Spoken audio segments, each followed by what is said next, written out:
Bienvenue dans cette nouvelle édition de l'Africa Tonight. Voici les titres de l'actualité. La libre circulation des personnes est désormais effective en zone CEMAC. La Guinée équatoriale, qui jusqu'ici bloquait le processus, a entériné ce mardi la suppression des visas pour les ressortissants de cet espace. Hausse vertigineuse de la facture énergétique au Maroc, estimée à 45 milliards de dirhams à fin août 2017. Elle explique à elle seule près de 70% du déficit commercial du Royaume. Et puis création d'un observatoire pour le patrimoine en Tunisie. Objectif, identifier et documenter les sites qui constituent une richesse nationale afin de les revaloriser.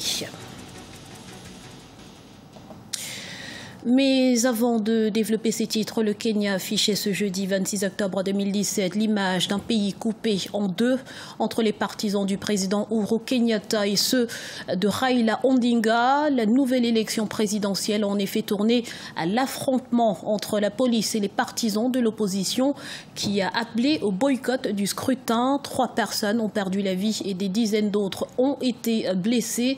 Le président de la commission électorale a annoncé le report du vote à ce samedi 28 octobre 2017 dans les comtés de Homa Bay, Kisumu, Migori et Siaya.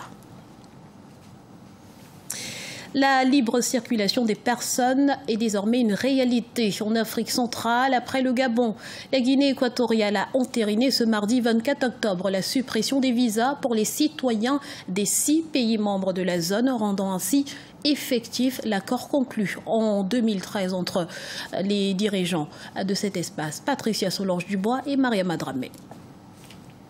La libre circulation des personnes en Afrique centrale est désormais une disposition appliquée en Guinée équatoriale. Le pays a ratifié mardi 24 octobre la suppression des visas pour les ressortissants des 6 pays de la CEMAC. Tout ressortissant des pays de la CEMAC peut désormais entrer sans visa en Guinée équatoriale, mais doit être détenteur d'un passeport biométrique. Les ressortissants du Cameroun, de la Centrafrique, du Congo, du Tchad et du Gabon peuvent désormais entrer et sortir de la Guinée équatoriale sans avoir de visa.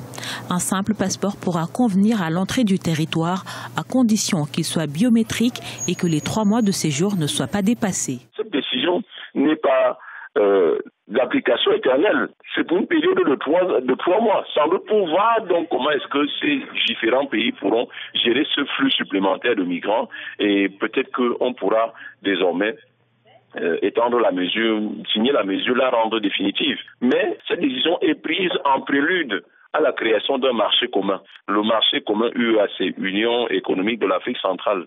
Donc, imposer le visa pour le déplacement, c'est un énorme boulot d'étranglement, c'est un bon frein pour ralentir la circulation des personnes, des biens et des capitaux. Supprimer donc ce visa va dans le sens d'accélérer la circulation des biens, des capitaux et des personnes. Une résolution prise près de 4 ans après l'accord conclu sur la libre circulation entre pays membres de la CEMAC. La Guinée équatoriale emboîte donc le pas au Gabon, son voisin pétrolier avec qui elle bloquait la mise en vigueur de la décision depuis 2013. La libre circulation est donc désormais effective en zone CEMAC. Au Burkina Faso, les protagonistes du putsch manqué de 2015 vont être fixés sur leurs accusations. L'audience de confirmation des charges a débuté ce mercredi 25 octobre 2017 à Ouagadougou. Et ce jeudi, c'était au tour du général Diendéré, cerveau présumé de l'attaque, de passer à la barre alors que les associations de familles des victimes manifestaient pour exiger un procès. Rappelons qu'une centaine de personnes, pour la plupart des militaires de l'ex-régiment de sécurité présidentielle, sont concernés par cette audience. Au Burundi, le Conseil des ministres a adopté ce mardi 24 octobre un projet de révision constitutionnelle. La nouvelle mouture fait sauter le verrou de la limitation de mandat, ce qui pourrait permettre au président Pierre Nkurunziza de se représenter en 2020 et pourquoi pas se maintenir au pouvoir jusqu'en 2034. On fait le point avec Solange Dubois. Au Burundi, un projet de révision en profondeur de la Constitution a été approuvé mardi 24 octobre en Conseil des ministres. Un texte qui, après adoption par référendum, pourrait permettre au président Pierre Nkurunziza de briguer un 4e mandat en 2020. Le pays est déjà plongé dans une crise. Normalement, il est prévu dans la Constitution qu'on ne peut pas revoir la Constitution en période de crise politique profonde comme celui d'aujourd'hui. La révision de la Constitution, donc, va renforcer la crise. La crise va être profonde. On est dans une phase de résistance et la phase finale ne va pas tarder à venir, et j'en suis sûr. Ce projet de révision n'est pas une surprise puisque le texte était en concertation depuis plus de 6 mois. Pour justifier sa démarche, le gouvernement burundais invoque une constitution promulguée le 18 mars 2005 censée régir le régime post-transition. Une transition qui n'est plus d'actualité depuis les élections de 2010. La révision de la constitution, ça ressort de tout un processus. Il y a eu la consultation populaire, donc le dialogue interburundais. Les Burundais ont vu qu'il y avait quand même certains manquements au niveau de la Constitution et qu'il fallait l'adapter. Nulle part n'est mentionné le président Nkurunziza pour ce qui est de la révision de la Constitution. Ce qui va changer, on va voir ça avec le temps. Le gouvernement prévoit également de remanier entièrement sa structure. Ainsi, un Premier ministre chef de gouvernement issu du parti majoritaire remplacera le second vice-président et les lois simples seraient désormais adoptées à la majorité absolue au Parlement. Une véritable révolution qui devrait être soumise au référendum au plus tard d'ici la mi-février 2018. L'actualité économique à présent au Maroc, la facture énergétique atteint un seuil record de 5,2 milliards de dollars en septembre 2017. Selon l'Office d'échange, les importations énergétiques expliquent à elles seules près de 70% du déficit commercial du royaume chérifien sur les 8 premiers mois de l'année 2017. Alors comment l'expliquer? Ashley Duprat nous apporte quelques éléments de réponse. Avec 5,2 milliards de dollars en septembre 2017, la facture énergétique du Maroc vient de passer un seuil symbolique. Depuis le début de l'année 2017, les importations de gasoil, de fioul et de gaz du pétrole connaissent en effet des hausses substantielles. L'envolée de la facture énergétique constitue en elle seule 64,2% de la hausse des importations totales dans le pays. Le Maroc n'a pas procédé encore, malgré toutes les annonces qu'il a faites, à des actions dynamiques de rationalisation de la consommation énergétique de base. Une hausse vertigineuse, non sans conséquences. En effet, pour les 9 premiers mois de l'année 2017, le déficit commercial du Maroc est composé à 70% des dépenses injectées dans ses importations. Des dépenses qui vont de pair avec la croissance du pays. Le Maroc connaît un taux de croissance qui est l'un des plus élevés en Afrique aujourd'hui. Le taux de croissance s'accompagne toujours d'une augmentation de la consommation énergétique. Toutefois, avec une hausse de 31,9% en 2017, le flux des investissements directs étrangers au Maroc poursuit son dynamisme. Des investissements qui confirment la lancée prometteuse dans laquelle le Maroc s'efforce d'avancer.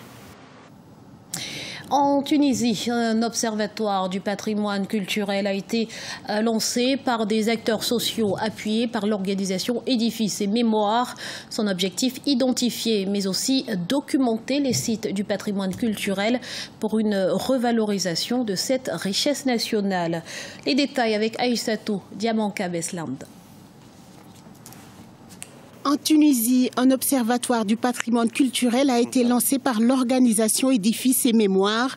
Objectif de cette initiative, identifier et documenter les sites du patrimoine culturel national. En Tunisie, en fait, on a remarqué qu'il y avait énormément d'édifices démolis qui faisaient partie du patrimoine. En tout cas, qu'on jugeait, nous, associations et en tant que citoyens tunisiens et architectes, comme édifices faisant partie du patrimoine tunisien. L'idée est très simple, impliquer le citoyen dans l'identification du patrimoine et l'accompagner avec des spécialistes du patrimoine pour justement trouver ces éléments de langage pour justifier ce qui est patrimoine, ce qui n'est pas. Cette initiative va dans la volonté du gouvernement tunisien de sauvegarder son patrimoine architectural ancien, son savoir-faire ancestral et d'assurer le rayonnement de la Médina. Cependant, les initiateurs de cet observatoire du patrimoine vont encore plus loin. Ils souhaitent encadrer et sensibiliser les populations à la nécessité de protéger et de valoriser cette richesse nationale, même dans les endroits les plus reculés. En Tunisie aujourd'hui, quand on parle de patrimoine, justement, on lit le mot patrimoine à la Médina, à la mosquée de Kérouan, à l'amphithéâtre d'El Jem et les maisons à patio. C'est une bonne démarche, mais aussi il y a énormément de patrimoine qui est en dehors des médinas et des grandes adresses touristiques entre guillemets. Et donc là, on touche par exemple au patrimoine colonial, au patrimoine militaire, au patrimoine industriel, archéologique, romain. Et il y a plein de sites comme ça et d'édifices qui sont complètement méconnus. Et l'idée, c'est justement d'attirer l'attention sur ces édifices-là. Si plusieurs sites prestigieux ont été rayés de la carte du pays au profit d'un développement économique nécessaire, les sites de Carthage, de Douga ou encore d'El Jem, inscrits au patrimoine mondial, connaissent une croissance touristique fulgurante. Ce journal a été réalisé par l'ensemble de la rédaction. Merci pour votre fidélité. Dans un instant, une nouvelle édition de l'actualité sur Africa 24.